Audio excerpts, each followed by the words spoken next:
sejam bem-vindos a mais um vídeo do programa Fortalecendo Famílias. Eu sou Patrícia Oliveira, sou psicóloga e participo do LES Plexus, o Laboratório de Estudos dos Sistemas Complexos, Casais, Famílias e Comunidades. Esse é o segundo vídeo sobre conjugalidade. Se você não assistiu o primeiro, procura no nosso canal. Lá tem esse vídeo e todos os outros do programa Fortalecendo Famílias.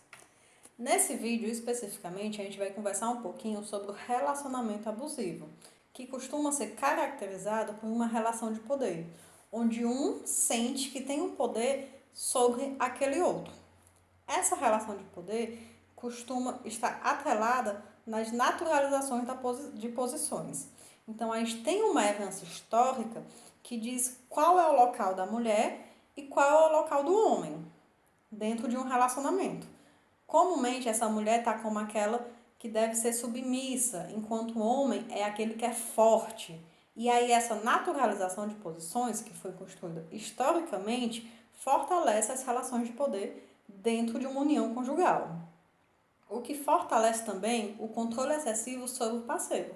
Porque se eu tenho poder sobre aquele outro, eu tenho também o poder de controlá-lo o tempo todo, de querer saber onde ele está, para onde vai, com quem vai.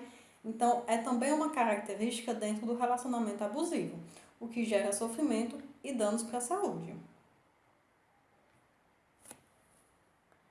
A Lei Maria da Penha, de 2006, veio nessa tentativa de coibir e prevenir a violência doméstica e familiar contra a mulher. No seu artigo 7º são elencados 5 tipos de violência. A gente tem a crença de que existe só um tipo de violência, que violência é aquela que machuca só fisicamente. Mas não, é bem claro na lei quando são citados esses 5 tipos. A violência física é considerada qualquer conduta que que fira a saúde corporal do outro. Então, é bem claro, qualquer conduta, não é só um murro, não é só um tapa, é um empurrão, é uma pegada mais forte, é um puxão, tudo isso também é violência física. A violência psicológica é qualquer conduta que gere danos emocionais ao outro ou que diminua a autoestima. A violência sexual é qualquer conduta que constrange o parceiro a participar ou manter uma relação sexual contra sua vontade, uma relação sexual que não seja desejada. Também existe uma crença que dentro de uma união conjugal não existe violência sexual, mas se você está sendo obrigado a participar ou manter uma relação sexual que não é do seu desejo, sim, isso é um tipo de violência. A violência patrimonial é quando acontece a quebra ou a destruição de objetos de outro. A violência moral é qualquer conduta que cause a difamação ou a calúnia do outro. Existem alguns tipos de mecanismo dentro do relacionamento abusivo. Um deles que eu quero chamar a atenção é o gaslighting.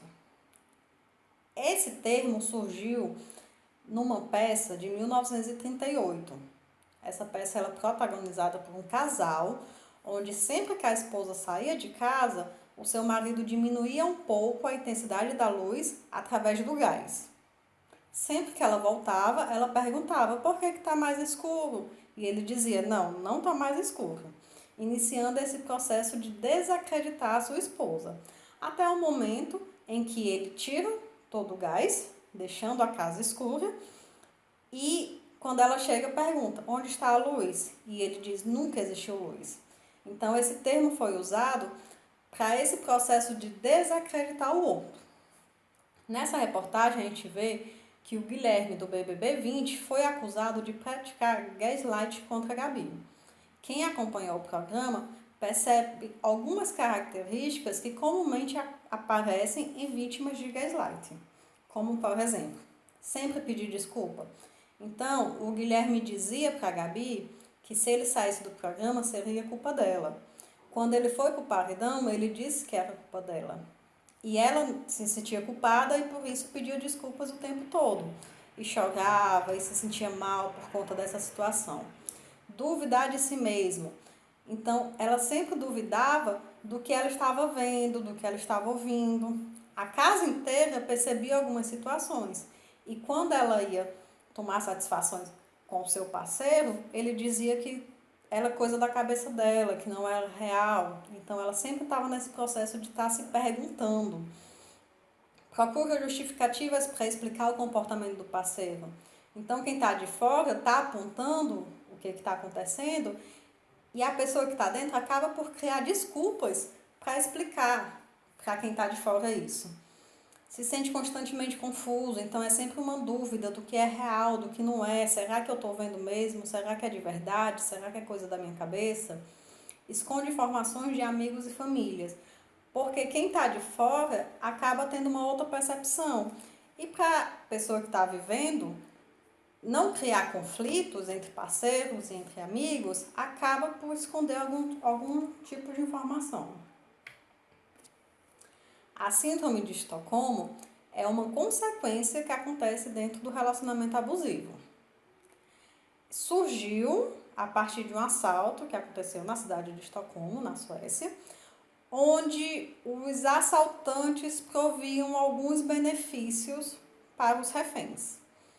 Então, benefícios como cobertores, como permitir que ligasse para a família, a ponto de uma das reféns testemunhar a favor dos assaltantes posteriormente. Quem assiste ao seriado La Casa de Papel percebe que essa é uma estratégia que eles se utilizam também no assalto que acontece dentro do programa. Então, a síndrome de Estocolmo é quando acontece o afeto por alguém que te faz mal. Então, no exemplo do banco, os assaltantes estavam lá, estavam armados, estavam te privando do teu direito à liberdade, estavam te mantendo no local que tu não quer, mas eles te davam o que tu necessitava, permitiam que tu falasse com alguém, te tratavam bem, e aí acontece esse afeto. É o enaltecimento de qualquer atitude supostamente boa do agressor. Então, dentro de um relacionamento, isso acontece, porque apesar de ele brigar comigo, de ele me tratar mal, depois ele me trata com carinho, depois ele me dá algo, depois ele me pede desculpa. E aí essa atitude supostamente boa acaba prevalecendo. Preserva-se o ciclo da violência. Então a violência tem um ciclo, que é a tensão, a explosão e a lua de mel. Então você se mantém dentro desse ciclo, enaltecendo esse momento de lua de mel e meio que esquecendo os momentos de tensão e explosão, porque apesar da parte ruim, nesse momento ele foi bom comigo. É uma forma de manter o parceiro violentado na relação, porque pensa comigo, se a relação fosse o tempo todo de tensão e de explosão, será que a pessoa que está sendo violentada permaneceria nesse relacionamento por muito tempo? Mas é o momento da lua de mel que prevalece, pelo menos na concepção de quem está sendo violentada, acaba por manter o indivíduo nessa relação que é violenta. E nesse momento que a gente está vivendo agora, de isolamento social, como será que está acontecendo isso? Tem alguns fatores que acabam por aumentar o estresse dentro das famílias e acabam por aumentar também os números de denúncias e de casos de violência doméstica, como a gente tem visto as reportagens. Então, alguns fatores são as limitações financeiras, a redução dos empregos, a redução dos salários, a insegurança generalizada, o medo de ficar doente, o medo dos familiares ficar doente, o medo da questão econômica também. A busca por ajuda de quem passa por isso também está prejudicada. Porque se antes eu podia procurar a casa de um amigo, se antes eu podia procurar a delegacia ou alguma ONG, agora eu não saio mais de casa. O maior tempo de convivência com o agressor, o que possibilita mais agressões. E o aumento do nível de estresse. Então, aqui são algumas reportagens que mostram o aumento dessa violência. Isso é uma reportagem falando dos casos aqui no Ceará, mas elas também trazem o aumento na China, na França, E aqui no Brasil, de outras cidades também, como Rio de Janeiro e Curitiba. Todos esses locais houve um aumento dos casos e das denúncias de violência doméstica. E aí eu te convido a refletir. Você se reconhece dentro de um relacionamento abusivo? Você sofre humilhações do seu parceiro? O que você consente? O que você abre mão? Está valendo a pena? Cuidado com as memórias afetivas. Às vezes esquecemos das agressões e só lembramos dos momentos bons. Se você está em um relacionamento abusivo, procure ajuda. Procure na sua cidade espaços próprios para isso. Converse com seus amigos, procure algum familiar ou algum amigo de confiança e compartilhe com ele o que está acontecendo com você. Reconheça a dinâmica do seu relacionamento. Perceba se você está dentro do ciclo de violência. Fale com pessoas que estão na mesma situação. Elas podem te ajudar compartilhando experiências. Se você não está em um relacionamento abusivo, mas conhece alguém que está, oferte ajuda, esteja disponível, esteja próximo dessa pessoa. Tenha paciência, porque nem sempre ela se percebe dentro desse relacionamento abusivo. Ofereça a sua companhia, esteja próximo dessa pessoa. E abandone determinados preceitos, como briga de marido e mulher, não se mete a colher. E outro preceito muito forte é o de culpar a vítima. Então, nunca culpe a vítima. A culpa nunca será dela.